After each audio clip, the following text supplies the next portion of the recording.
The ball poem has described the reality of life, which everyone has to face one day.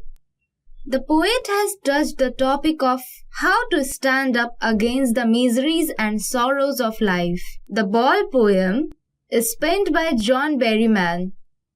Now, in this video, we are going to understand the poem by simplifying each stanza. Let's start with the first one. What is the boy now who has lost his ball? What? What is he to do? I saw it go, merely bouncing down the street and then merely over.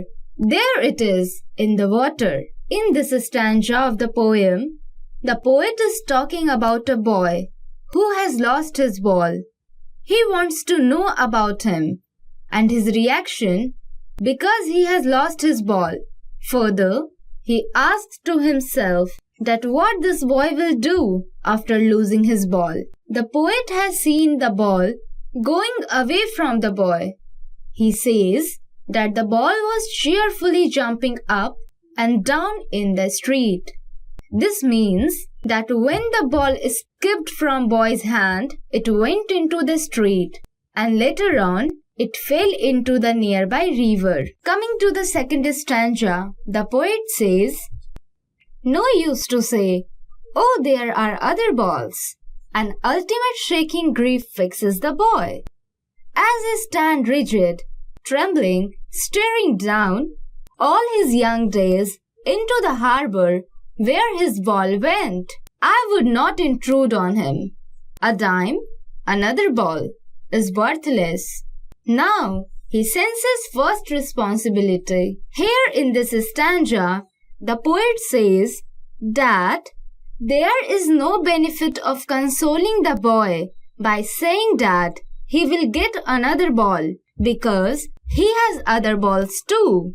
He says so because the boy is feeling very sad. He is completely surrounded by sorrow.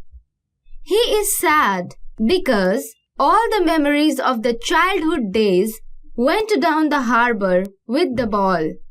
Here, the poet says that the boy is very sad as the ball, which has gone into the water, reminds him of those sweet memories of the times when he owned it.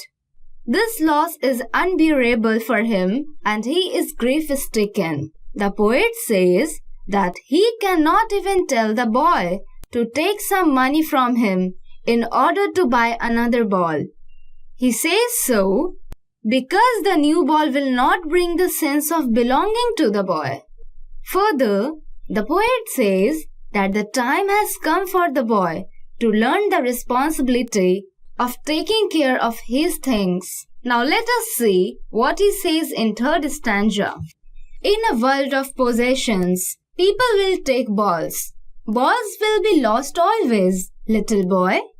And no one buys a ball back. Money is external. He is learning, well behind its desperate eyes. The epistemology of loss, how to stand up, knowing what every man must one day know, and most know many days how to stand up. Here the poet says that the boy has to learn that in this materialistic world, many of his belongings will be lost. He personifies the ball as his belongings, be it the worldly things or the relationships he is in possession of. So, he says that he has to learn to live without them no matter what. He says, no one can buy back such things for him.